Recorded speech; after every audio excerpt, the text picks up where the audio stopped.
आज का ये दी अदर साइड की रिपोर्ट सिर्फ एक खबर नहीं है, ये उस सच का आईना है जिसे तोड़ने मरोड़ने की कोशिश लगातार की जा रही है। ये कहानी है नोएडा के उस प्रदर्शन की, या कहे तो दंगे की, जिसे कुछ लोगों ने मजदूरों का गुस्सा बताया।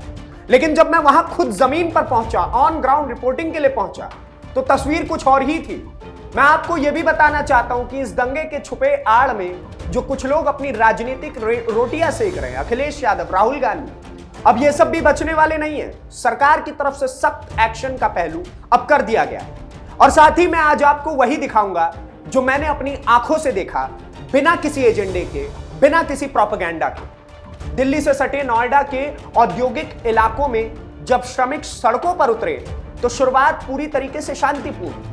हजारों की संख्या में मजदूर थे, लेकिन हाथ में पत्थर नहीं, बल्कि अपने मांगों की उम्मीद थी।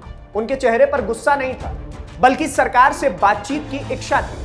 मैं खुद नोएडा के सेक्टर 63 के आसपास मौजूद था, और वहां जो मैंने देखा वो कई टीवी चैनलों की हेडलाइन से बिल्कुल उल्टा था। असली मजदूर, असली कर्मचारी वो तो शांत बैठे हुए थे, वो नारे लगा रहे थे, लेकिन नफरत के नहीं, बल्कि समर्थन के। जी हां, मैं आपको बताना चाहूंगा कि वहां पर योगी जी जिंदाबाद के नारे लगाए थे उन मजदूरों ने, और नारे लगा रहे थे हमारी मांगे पूरी करो, सरकार से बात करो। ये नारे वहां पर खुलेआम गूंज रहे थे और मजदूर ही लगा रहे थे। यही वो सच है जिसे छुपाने की कोशिश की जा रही है। मैं आपको चाहूंगा, दिखाऊंगा कि आखिरकार कैसे वहां पर मजदूरों ने नारे लगाए। योगी मोदी हमारा साथ दे रहे हैं। अच्छा। हाँ जी, योगी मोदी आपके साथ हैं? बिल्कुल। क्या भाई साहब? भाई हम भी उनका साथ देंगे, योगी मोदी का यार। वो हमारा साथ दे रहे हैं, हम भी उनके तन मन धन से उनके साथ में। हमें 8 घंटे की ड्यूटी के मतलब हमें 20-22 हजार रुपए मिलने हर चाहिए। मोदी घर घर योगी है, हर मोदी घर घर योगी है सर।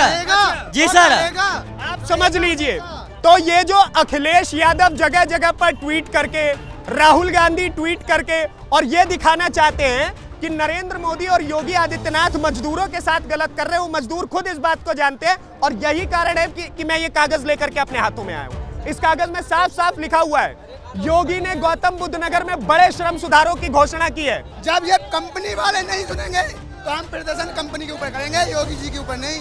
लोग तो योगी जी को फंसाना चाह रहे हैं ना इसमें। तो ये जो विपक्ष है वो तो अब से नहीं, वो कब से सोच रहा है योगी जी को पछाड़ने के लिए। मगर योगी जी ऐसे नहीं है जो इनसे डर जाएंगे।